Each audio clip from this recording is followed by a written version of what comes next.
Morgan Stanley is the president of sales leadership, which it's a sales development firm specialized in integration of emotional intelligence. And she talks about 4 categories that serve as the most important and emotional intelligence skills that we can have as salespeople and in life in general. These 4 skills are the 3 E's, the stress management skill, overcoming self-limiting beliefs, and 4, recognizing and embracing our failures and mistakes and learning from them. So let's take them one by one. The 3 E's stand for emotional management, emotional self-awareness, and empathy. These 3 skills, once mastered, will allow us to tune into our own emotions regardless of what's happening around us and what other people do or say. Building our own emotional intelligence, it's not at all based on what's around us or what people do. Instead, the control stays within us.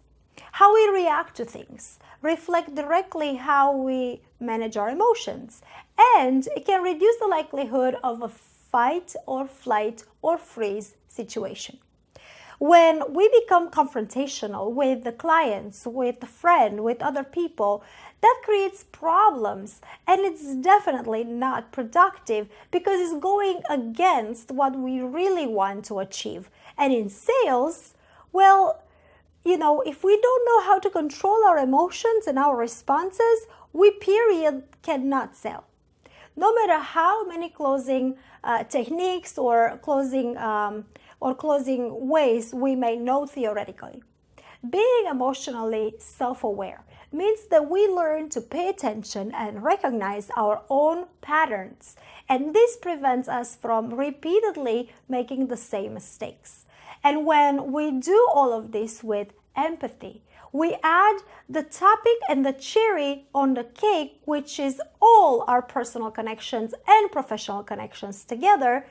And this way they will be characterized with trust, loyalty, longevity, repeated clients, referrals, business success, and life relationship success as well. The second skill that we need to master is the stress management skill.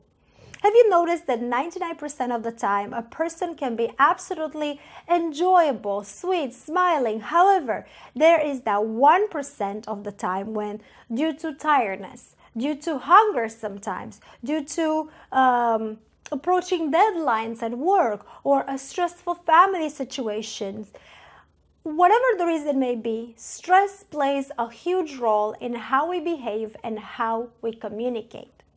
When asked, many career salespeople will say that being in sales, it's stressful. Dealing with people in general can be a very stressful job because each person you deal with have their own background, their own points of view, their own mindsets, and their own day-by-day life that they have to deal with on a regular basis. So if we don't know how to manage the stress, our minds are physically and chemically affected, our minds and the body. Our bodies can produce high levels of cortisol in a stressful situation, and that results in a person who feels that they cannot perform to their best capacity at work. They feel that they forget, they don't know things, they're not productive. For both the buyer and the seller, the same possibilities apply. You are lucky if you've never in your life went to the store and you were so tired and so stressed for any reason that you really were not a likable person to deal with. But as being the salesperson itself, like I said, it's all about the client. It's all about the buyer. And you as a salesperson has to be all about the buyer. And if you don't know how to manage the stress, then you will not be able to respond in the best way possible to a client who may be dealing at their end with their stress as well. And instead of leading to a win-win situation on both sides, and what sales is supposed to be, we'll be heading down the path of lose-lose situations, which will not help anybody. So let's see, what can we do to improve our stress management skills? First of all, we need to identify our triggers and identify our patterns. If you notice that by not eating 7 or 8 hours in a row, your blood sugar level goes so low that you start being cranky and snap at people, then maybe you can prepare yourself by having a handful of nuts or a snack to snack on during those hours. Another method of dealing with stress on a regular basis is, of course, physical exercise and dance. Don't forget that even though you may be in business by yourself, or you have a career, or you have, you're a coach teaching others these skills, no matter what you do, you need to prepare yourself in order to take care of others. Make and commit to a regular exercise routine. Take long walks in nature. Listen to uplifting music and messages. Surround yourself with happy and satisfied people. In other words, you gotta work actively towards finding ways to develop new skills to manage your inevitable daily stress. Because this is the only way that you will be able to keep your frustration levels in check. And you have to make sure that you are as professional and as productive as you can be. The third important skill to develop is to recognize and to overcome your own self-limiting beliefs. I just gave you the example of my first selling experience job, where I realized that due to my tendency of being sympathetic, I was not helping people and I was sabotaging them and myself and my commissions. We all have a past. We are all part of this global society in which people construct their own identity around the stories that they've heard from their parents, as well as the stories that they tell themselves and to the others around them.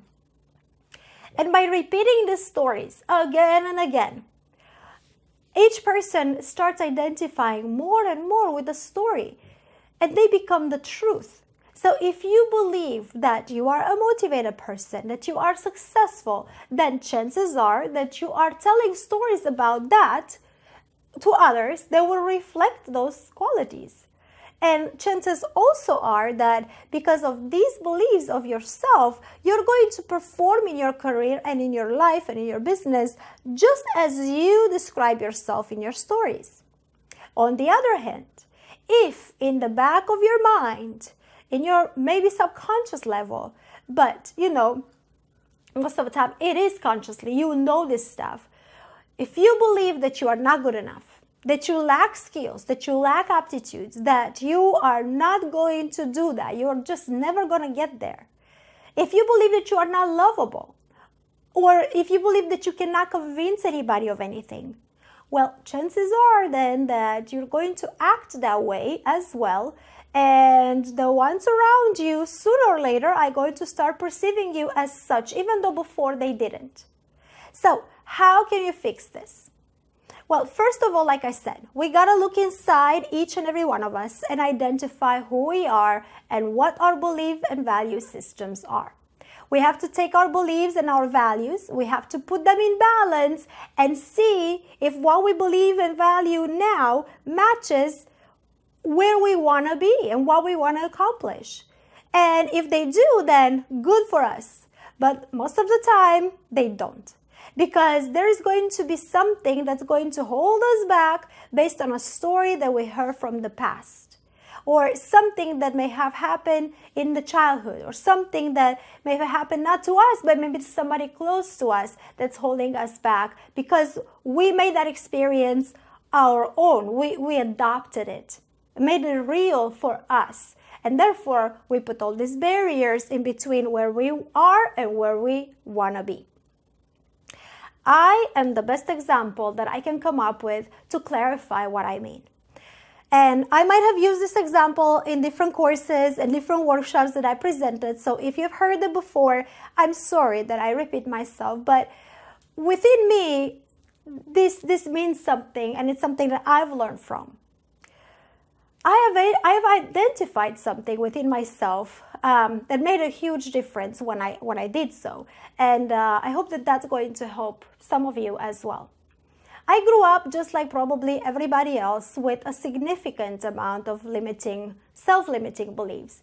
And the ones I want to focus on here were connected to the fact that I am coming from a Latin Eastern European country, the only Latin Eastern European country, which is Romania.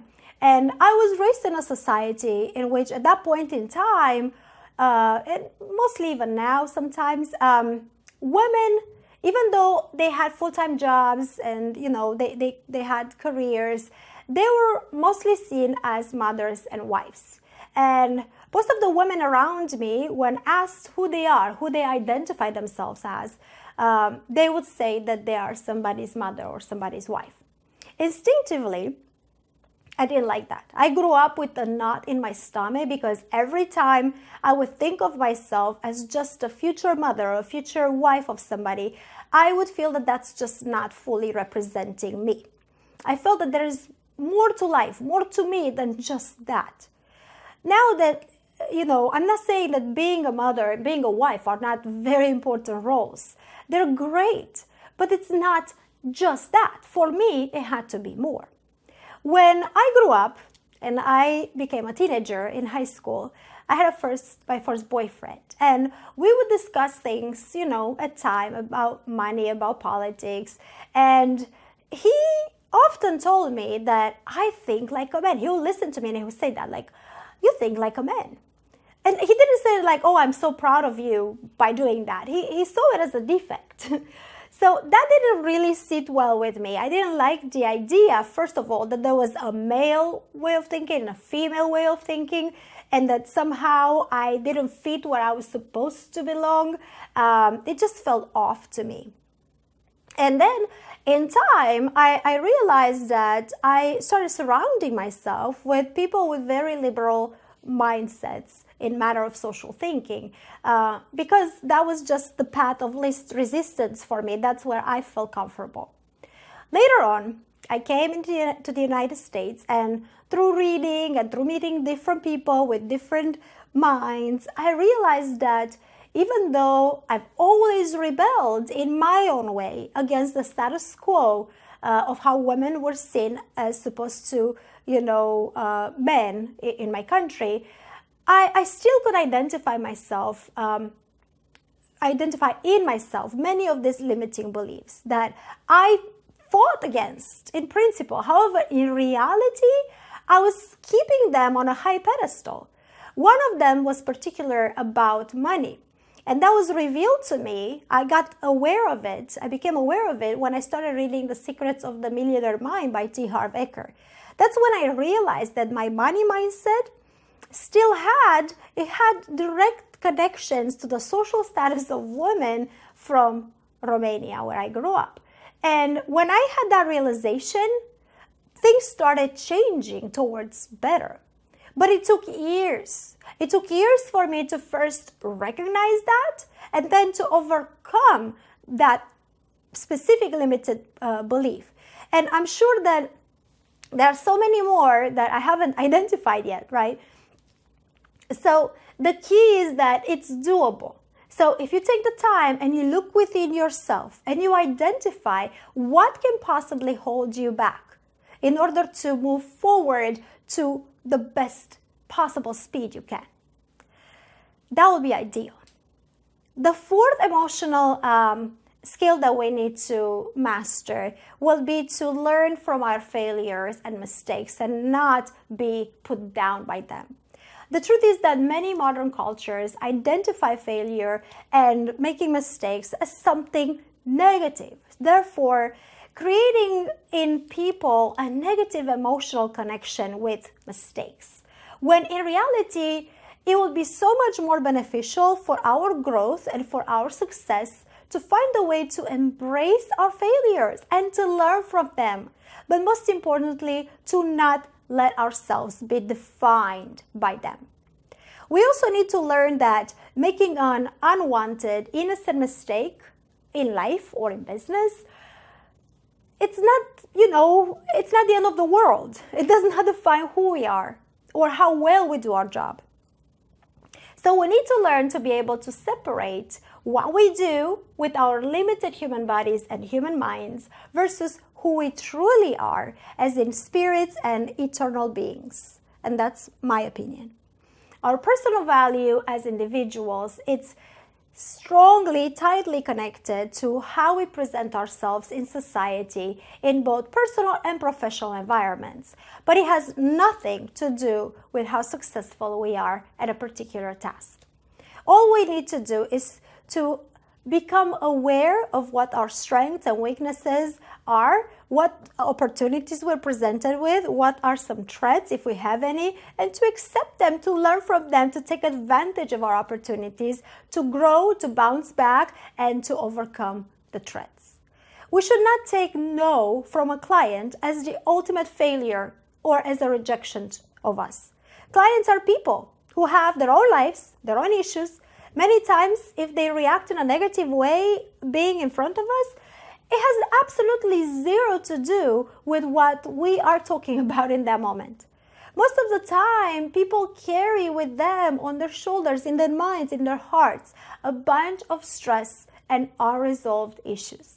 This is why all these 4 emotional skills are so important. To grow and to develop in ourselves, because we cannot afford to be that business person, that coach, that salesperson who is put down by their own simple mistakes or their own, failure at some point or another, or by somebody's words.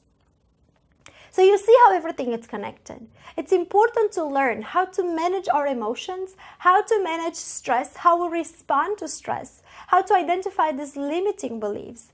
But also, it's important to know that we are human and nobody's perfect. And when we slip and fall, and when we make a mistake, we just have to accept it, learn from it, and move on. So, the first and most important part of developing our emotional intelligence as a human being, but also to be used in business and in sales, is to start paying attention to yourself. To get to know yourself better, to identify your emotions, how you react in social settings, see how you respond to others, see how you interact with them, what triggers you, what you're sensitive to, see how good or not so good you are at communicating those emotions, and what is it that you need to improve. Don't believe there's nothing, because there's always something. You have to find your spirituality, meditate if it helps you, dance, exercise, all together, learn about yourself first. This is emotional intelligence, and this is one of the most important parts in success in life and, of course, in sales.